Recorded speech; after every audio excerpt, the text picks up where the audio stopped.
স্ত্ৰী পড়াবা, তোমাৰ সন্তান কলিমাটো পড়াবা, তোমাৰ চাচাক কলিমাটো পড়াবা, তোমাৰ মামাক কলিমাটো পড়াবা, তোমাৰ ঘৰৰ সকলোকে কলিমা দাৱাত দিবা। এই কলিমাটো তুমি সিহঁতৰ জিন্দগীত পঢ়াবা, তুমিও পঢ়িবা, সিহঁতকো তুমি পঢ়াবা।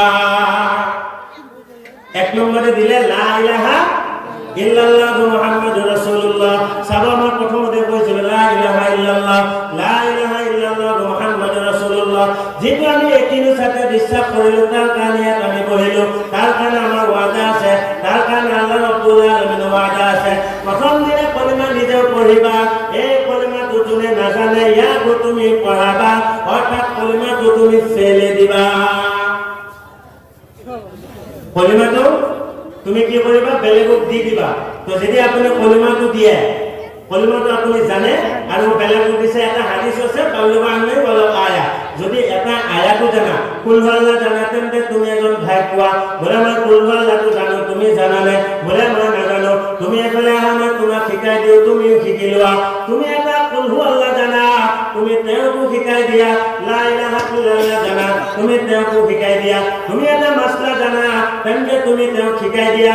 আমাৰ নবী সাল্লাল্লাহু আলাইহি ওয়াসাল্লামে সৰ্বপ্ৰথম নসিহত কৰিলে বোলে লা ইলাহা ইল্লাল্লাহ মুহাম্মাদুৰ ৰাসূলুল্লাহৰ মেহনত কৰা। আচ্ছা, এই মেহনতটো কোনে কোনে কৰিবা? কৰিবা আপোনালোকে ইনশাআল্লাহ, আল্লাহ কবুল কৰক। হ'ব, বাৰে বাৰে দাঙিব নালাগে, যেতিয়া মই জোচ দি পেলাই ক'ম তেতিয়া দাঙিব। নহ'লে ক'ব সেই হাত দাঙিবলৈ আহিছে নেকি, খালি এনেকৈ দাঙিয়ে থাকিব লাগে, নহয়? তো যাই কি হ'ল, তো প্ৰথম লা ইলাহা ইল্লাল্লাহ দিলে। তো এতিয়া মেহনতটো কি লাগিলে?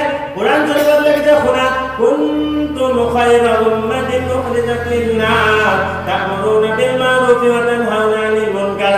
এই কলিমাটো পঢ়োৱাৰ কাৰণে, এই কলিমাটো বেলেগক শিকোৱাৰ কাৰণে তোমালোকক মই বাছি বাছি ওলাইছো, মানুহৰ মা কল্যাণৰ কাৰণে ওলাইছো।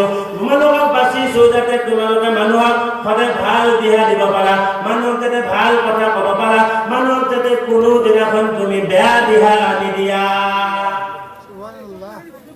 তোমাৰ সন্তানক যদি তুমি ভাল দিহা দিয়া, তেন্তে বেলেগৰ সন্তানকো ভাল দিহা দিব লাগিব।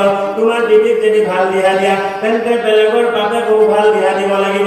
এনেকুৱা নহয় ভাল দিহা দিবৰ কাৰণে মুফাসসিৰ হ'ব লাগিব, ভাল দিহা দিবৰ কাৰণে মুহাদ্দিস হ'ব লাগিব, মৌলানা মুফতি হ'ব লাগিব। না না না না, তেনেকুৱা নহয়। আপুনি জেনেৰেল হয়, আপুনি জানে মা বাবাক গালি পাৰা এটা বেয়া বস্তু, আপুনিও সেইটো বুজাব পাৰে। আপুনি জানে মদ খোৱাটো বেয়া, আপুনি জেনেৰেল হ'লেও বাধা দিব পাৰে।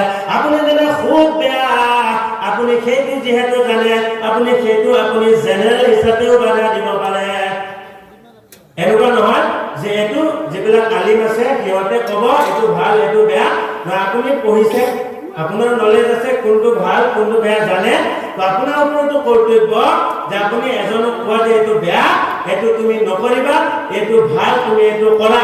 তাৰ কাৰণে ক'লা, শুনা, দুনিয়াত যিমান উন্নত আহিছে, দুনিয়াত যিমান কৌম আহিছে, গোটেই কৌমৰ ভিতৰত তোমালোক শ্ৰেষ্ঠ, তোমালোক খেৰ হয়, তোমালোক দামী হয়। এইটো কাৰণে তোমালোকে মানুহক ভাল দিহা দিবা। এতিয়া ভাল দিহা দিয়া মানুহ কেইজন আছে? ভাল দিহা দিয়া মানুহ চবেতো বেয়াই দিহা দিয়ে, যে কিবাকে খেদা পাৰিলি, মই যদি ফাঁচিলেও ভাল আছিলে, মোৰ যদি 1 লাখ লোকচান হ'ল ইয়াৰ হ'লেও ভাল আছিলে। বেলেগ এজনৰ কষ্ট দেখা পায়, বেলেগ এজনৰ অশান্তি দেখা পায়, মোৰ কিন্তু শান্তি লাগে। এনেকুৱা আছিলে না? আমাৰ এনেকুৱা হৈছে। কিন্তু কৰ্তব্য কি আছিলে? যে মই তেওঁক দিহা দিওঁ। সন্তানে চিগাৰেট টানিছে, গাঁৱত বেকা চলি আছে, আপুনি বয়সস্থ, আপুনি দেখিছে চিগাৰেট টানিছে, আপুনি জানে এইটো সিহঁতৰ দেহাৰ কাৰণে বেয়া, এইটো গুনাহো হয়, তো আপুনি ক'ব পাৰে বোলে বাছা এইটো তুমি নকৰিবা, এইটো বেয়া, আপুনি ক'ব পাৰে এইটো বেয়া তুমি নকৰিবা। আল্লাহ রাব্বুল আলামিন কইতে যেটা তুমি করিবা, আমার নবী সাল্লাল্লাহু আলাইহি ওয়াসাল্লাম আল্লাহ রাব্বুল আলামিন বলে, ইয়া আইয়ুহার রাসূল বাল্লিগ মা উনজিলা ইলাইকা মির রাব্বিক ওয়া ইন লাম তাফআল ফামা বাল্লাগতা রিসালাতা। আমার নবী সাল্লাল্লাহু আলাইহি ওয়াসাল্লাম আল্লাহ রাব্বুল আলামিন বলে, ও মোর মাহবুব, তুমি যেতিয়া মানুহক কিবা এটা ক'ব যাবা, যেতিয়া কাৰোবাক কলিমা কথা ক'ব যাবা, কাৰোবাক যেতিয়া কিবা এটা বুজাব যাবা, তোমাৰ ওপৰত যিবিলাক আহিছে তুমি গোটেই বস্তুবিলাক পৌঁছাই দিবা, কিন্তু তুমি লুকাই কোনো দিনাখন নাৰাখিবা।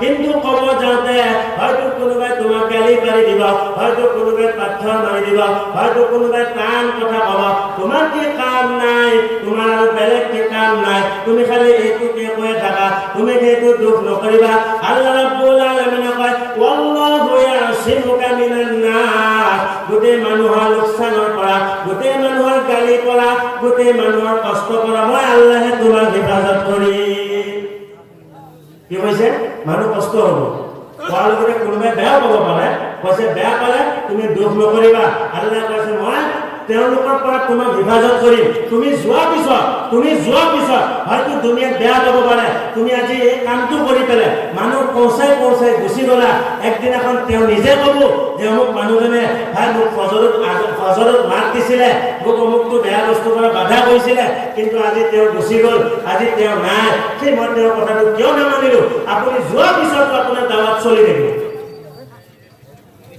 আল্লাহ ৰাব্বুল আলামিন কয় ইন্নাল্লাহা লা ইয়াহদিল কওমাল কাফিৰিন যিবিলাকে ইনকাৰ কৰে যিবিলাকে তোমাৰ কথা নুশুনে যিবিলাকে